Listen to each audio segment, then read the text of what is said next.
শুভ সকাল আমার প্রিয় বন্ধুরা, সবাই কেমন আছো? আশা করছি যে যেখান থেকে আমার ভিডিও দেখছো সবাই ভালো আছো, সুস্থ আছো। আর আমরাও খুব ভালো আছি।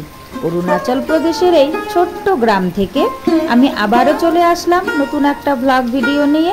সম্পূর্ণ ভিডিওটা জুড়ে আমার সাথে থাকার অনুরোধ রইল। যারা নতুন এসেছো, ভিডিওটা যদি ভালো লাগে প্লিজ একটা লাইক করে চ্যানেলটি সাবস্ক্রাইব করে আমার পাশে থেকো। আর যারা আগের থেকে সাবস্ক্রাইব করে রেখেছো, আমাকে সাপোর্ট করেছো, তাদের জন্য রইল অসংখ্য অসংখ্য ধন্যবাদ। এখন বেলা বাজে সকাল 7টা, আর এখন থেকেই আমি তোমাদের সবাইকে সাথে নিয়ে আজকের ব্লগটি শুরু করে দিয়েছি। আই হোপ কি আজকের ব্লগটি তোমাদের ভালো লাগবে। আজকে সকাল থেকেই আকাশটা প্রচণ্ড মেঘলা ছিল, আর মেঘলা ছিল বলে কিন্তু আমি সকালবেলায় উঠে আবার একটু শুয়েছি যে বৃষ্টি নেমে যেতে পারে, যেই কথা সেই কাজ। তারপর কিছুক্ষণের মধ্যেই বৃষ্টি নেমে গেল, আর বৃষ্টি নেমে গেলে তো ঘুম থেকে উঠতেই হবে, কারণ আমাকে জল ধরতে হবে। সে কারণেই যখন বৃষ্টি নেমে গেল তখন আমি ঘুম থেকে চটপট উঠে পড়লাম, আর উঠে পড়ে কিন্তু জল ধরে নিয়েছি। মোটামুটি কয়েক বালতি জল ঘরে নিয়ে সিনটেক্সে ঢেলে দিয়েছি।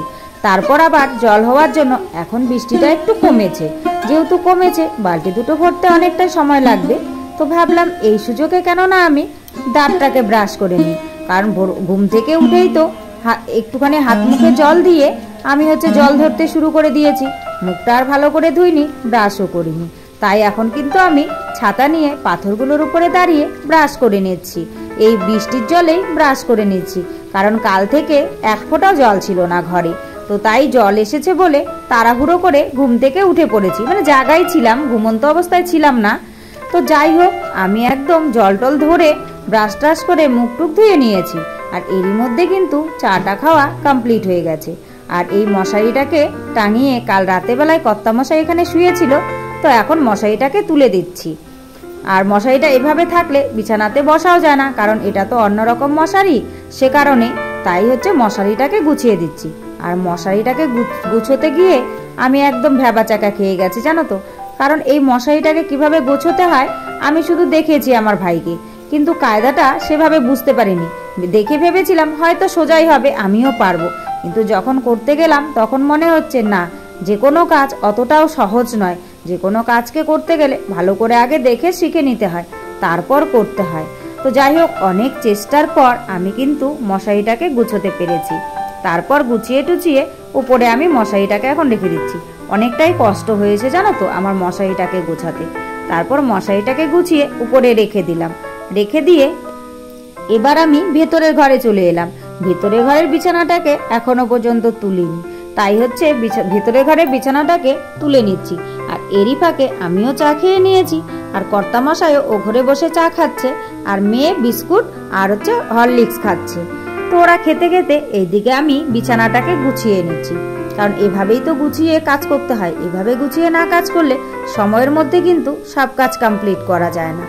আর কি বলতো বন্ধুরা, আমরা যেহেতু কাঁথার উপর মাথা দিয়ে শুই, আর বালিশ তো সবে মাত্র একটা, সে কারণেই আমাকে কিন্তু বিছানাটা প্রতিদিন গোছাতে অনেকটাই সময় লেগে যায়, কারণ সব কিছুকে ভাঁজ করে তুলতে হয় আর কি, সে কারণেই।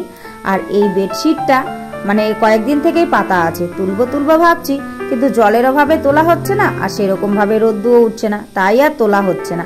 আজকেও পেতে রেখে দিয়েছি। তারপর আমি সকালের খাবার করতে চলে এলাম।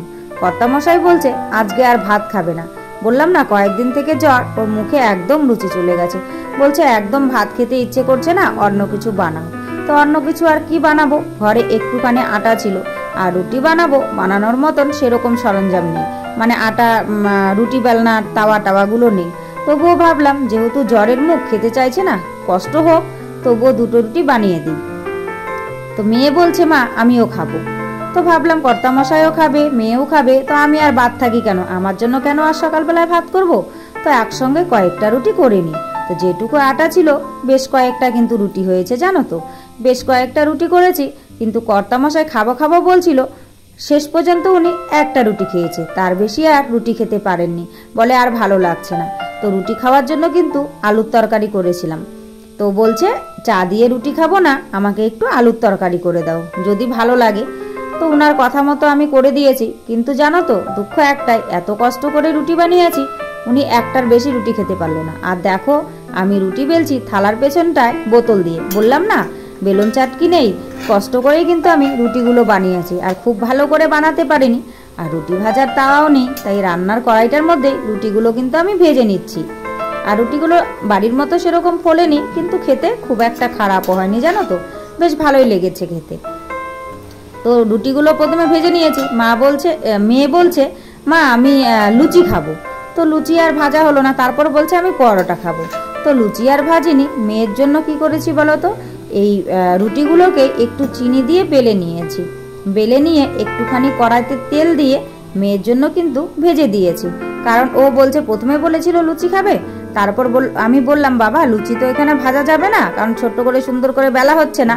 তো বললো তাহলে আমি পরোটা খাবো। তাই কিন্তু এভাবে 3 কোনা করে, মানে প্রথমে রুটির মতো বেলেছি, তারপর হচ্ছে একটুখানি চিনি দিয়ে এরকম 3 কোনা করে নিয়ে একটুখানি তেল দিয়ে মেয়েকে দুটো ভেজে দিয়েছি।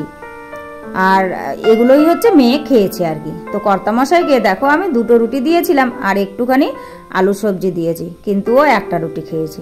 এবার আমি মেয়েকে দিয়ে দিচ্ছি।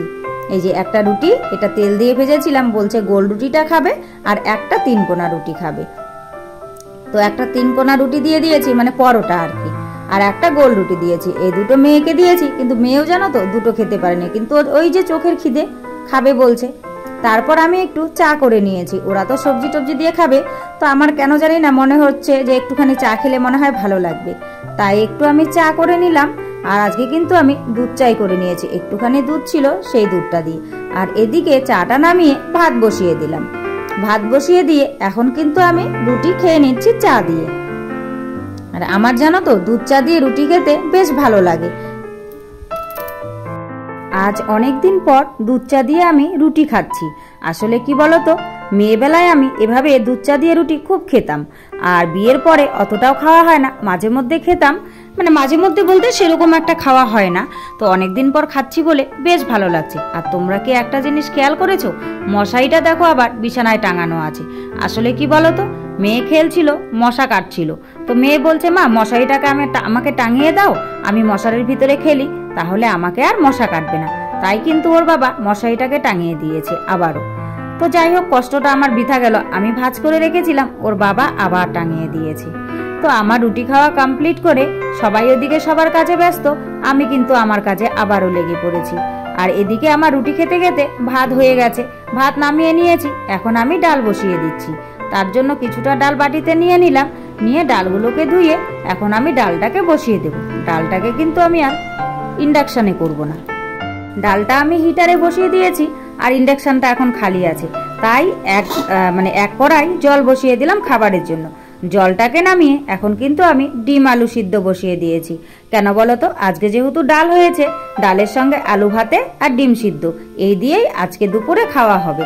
তারপর রান্নাবান্না সব কমপ্লিট করে সব কিছু ধোয়া কাচা করে এবার আমি ঘরটাকে ভালো করে ঝাড় দিয়ে নিচ্ছি। রান্নাবান্নার পরে ঘর তো অনেকটাই নোংরা হয়, সে কারণে ঘরটাকে কিন্তু খুব ভালো করে আমি ঝাড় দিয়ে নিচ্ছি। একদম চৌকির নিচ টিচ সবগুলো ঝাড় দিয়েছি, সেগুলো আর তোমাদের সঙ্গে শেয়ার করলাম না। তারপর এখন সামনের সিঁড়িটাকে ঝাড় দিয়ে নিচ্ছি। সকালবেলায় বৃষ্টি হয়েছিল, তারপর কিন্তু দেখো খুব সুন্দর রোদ উঠেছে, আর রোদ উঠেছে জায়গাগুলো শুকিয়ে গেছে। তো বৃষ্টির সময় তো ঝাড় দিতে পারিনি, তাই এখন একটু ভালো করে ঝাড় দিয়ে নিচ্ছি। আর এদিকে যেইটুকু বৃষ্টির জল ধরেছিলাম সকাল থেকে কাজ করে, সব জল কিন্তু ফুরিয়ে গেছে জানো তো। তো এখন পাইপ লাগিয়ে দিয়েছে, পাশের বাড়ির ওরা জল নিয়েছে। তো ওদেরকে বলেছিলাম দিদি তোমাদের জল নেওয়া হয়ে গেলে আমাকেও একটু জল দিও, আমার জল নেই। বললো ঠিক আছে, আগে আমরা নিয়ে নেই তারপর দেব। তারপর ওদের জল নেওয়া হয়ে গেছে, এবার পাইপটা আমাকে দিয়ে দিয়েছে। তো আমারও রান্নাবান্না কমপ্লিট হয়ে গেছে। তো এখন আমি জল নিতে লেগে গেছি। তো টিনের মধ্যে করে জল রেখে দিই ধুয়ে, এরকম করে প্রতিদিনই ধুয়ে ধুয়ে টিনে জল রাখি। তারপরেও টিনের জলগুলো কেন জানি না লাল হয়ে যায়। তো তারপরেও ভর্তি করে রাখি, কারণ যখন জল থাকে না তখন এই জলটাই অনেক কাজে লাগে, বিশেষ করে ধোয়া কাচার কাজে লাগে, বাসন ধোয়ার কাজে লাগে। তাই কিন্তু টিনগুলোকে প্রতিদিনই বৃষ্টির জল হোক কিংবা পাইপের জল ভরে রাখি। তারপর আমি এই বালতি দুটো ভরে ভরে ঘরে যে খালি জায়গাগুলো আছে সবগুলোকে ভরে নিচ্ছি। ঘরের সিনটেক্স, তারপর রান্নার জল, তারপর বাসন ধোয়ার জল, এগুলো সব এখন ভর্তি করে রাখছি। কারণ আবার কখন কবে জল আসে, এখানকার জলের কোনো ঠিক নেই জানো তো। এখানে সব থেকে বেশি জলেরই কষ্ট হয়। তো সবকিছু আমি বালতি বুলটিগুলো একটু ভালো করে ধুয়ে নিচ্ছি। কারণ যেহেতু পাইপে জল এসেছে জলটা মোটামুটি কিছুক্ষণ থাকবে। এমনিতে জল ধরতে গেলে অতটাও ধোয়া হয় না, তাই সবগুলো বালতি প্রথমে আমি টিন দুটো ধুয়ে নিয়েছি, তারপর সবগুলো বালতি আমি এক এক করে ধুয়ে নিচ্ছি। তো এবার একটা একটা করে বালতি ভরছে আর একটা একটা করে বালতি আমি ঘরে নিয়ে ঢেলে রাখছি। তো তারপর জল নেওয়া সব কমপ্লিট করে আমি কিন্তু ঘরটাকে মুছে নিচ্ছি ফিনাইল দিয়ে। তো বন্ধুরা কি বলতো, মানে ঘরটা আমি সব শেষেই মুছি, আর সব শেষে মুছি বলে সবসময় ঘর মোছাটা তোমাদের সঙ্গে কিন্তু শেয়ার করা হয় না, জানো তো। তো যখন সময় পাই তখন শেয়ার করি। তো যাই হোক বন্ধুরা, সব মিলে আজকের ব্লগটা তোমাদের কেমন লেগেছে অবশ্যই কিন্তু তোমরা কমেন্ট করে জানাতে ভুলো না। আর আজকের ব্লগে যদি কিছু ভালো লাগে তাহলে প্লিজ একটা লাইক করো, কমেন্ট করো, শেয়ার করো, আর আমার চ্যানেলটিকে সাবস্ক্রাইব করে এভাবেই আমার পাশে থেকো। সবাই ভালো থেকো, সুস্থ থেকো, তোমাদের পরিবারে সকলকে নিয়ে ভালো থেকো। তোমাদের সঙ্গে দেখা হচ্ছে পরবর্তী ভিডিওতে নতুন কোনো ব্লগের সাথে। ততক্ষণের জন্য সবাইকে টাটা এবং গুড নাইট। চলো আজকের মতো ব্লগটা আমি এখানেই শেষ করলাম। আর দেখো চিপে চিপে কিন্তু আমি ঘরটাকে মুছে নিচ্ছি, আর ভিডিওটা কাঁপছে কারণ এই ভিডিওটা আমার মেয়ে করে দিয়েছে। তো চলো।